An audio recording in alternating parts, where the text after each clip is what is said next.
président élu de la préfecture de Rabat, la capitale du Maroc. Exactement, je m'excuse. Et par la même occasion, je tiens à partager ma joie avec vous en partageant un extrait d'une lettre royale de Sa Majesté le roi Mohammed VI qui vient à l'instant d'être lue dans un forum qui se passe à Rabat, ma ville, la capitale du Maroc. Je vais essayer de vous lire un petit extrait. Louange à Dieu, paix et salut soient sur le prophète, sa famille et ses compagnons. Excellences, mesdames, messieurs, c'est pour nous un motif de joie et de grande satisfaction que de nous adresser aux participants à la conférence de lancement du Forum africain des investisseurs souverains, ACIF. Nous tenons à féliciter les fonds souverains et stratégiques africains réunis aujourd'hui à Rabat pour cette initiative louable qui ne manquera pas de promouvoir le développement et la réalisation de projets structurants à fort impact d'intégration dans notre continent et que nous saluons et soutenons. À cette occasion, il nous est particulièrement agréable de vous souhaiter la bienvenue à nos honorables hôtes et dirigeants des fonds souverains et stratégiques, membres de ce forum, ainsi qu'à l'ensemble des intervenants et des participants à cet important événement. Votre initiative est une autre expression de la détermination des forces vives de l'Afrique d'être les acteurs de son progrès et de son développement. Nous y vivons l'illustration de l'Afrique que nous appelons de nos voeux. Une Afrique entreprenante et audacieuse, relevant ses défis et les transformant en opportunités.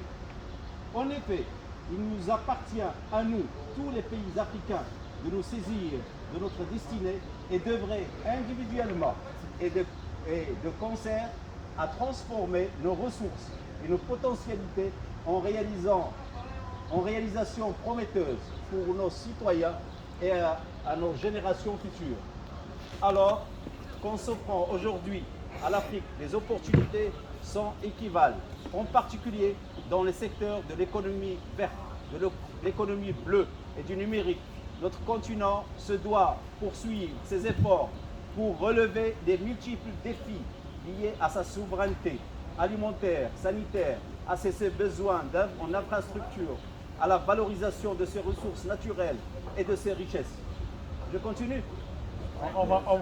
Nous sommes convaincus que les défis que connaissent de nombreux secteurs aujourd'hui sont en réalité des opportunités de faire des sauts de développement considérables rendus possibles par les avancées, notamment en termes de productivité dans l'agriculture, d'accès à l'information, de bancarisation numérique, de soins et d'enseignement à distance.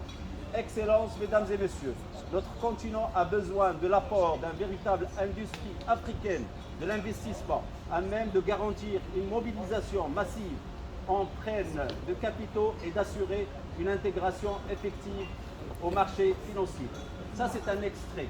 Vous allez trouver, et c'est lu il y a quelques minutes.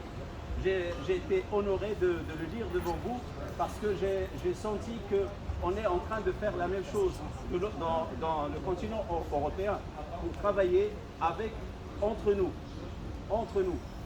Par la même occasion, j'aimerais partager avec vous une information qui les présidents qui étaient avec nous à Kisumu, au Kenya, ont eu l'information qu'il y a un fonds. Alors ce fonds, c'est sa troisième édition. Il commence, c'est le troisième appel à projet du fonds a été lancé le 9 mai 2022 pour une durée de 90 jours. Il sera clôturé le 9 août 2022. Il est destiné aux collectivités territoriales désireuses de nouer des relations de partenariat avec leurs consommateurs africains dans le cadre de la coopération sud-sud et dont l'objectif principal est de l'amélioration des conditions de vie des populations locales ainsi que le renforcement institutionnel des collectivités territoriales. Alors s'il y a un site de la direction des collectivités territoriales marocaines où vous pouvez télécharger un imprimé. Moi, en tant que président de l'association des présidents des préfectures et des provinces, si vous m'adressez une demande avec une monographie de votre collectivité, je vais essayer de vous trouver un partenaire avec lequel vous pouvez créer cette synergie entre vous. Je reste à votre disposition. Je ne coupe pas, la ville de Rufisque en a bénéficié. Voilà. A été portée par la ville de Dakhla. Nous avons reçu 350 000 € pour le réaménagement paysager du jardin public de Rufisque. Et voilà un exemple concret. On presque tout signé la commune de Bam pour Kenitra à côté de vous.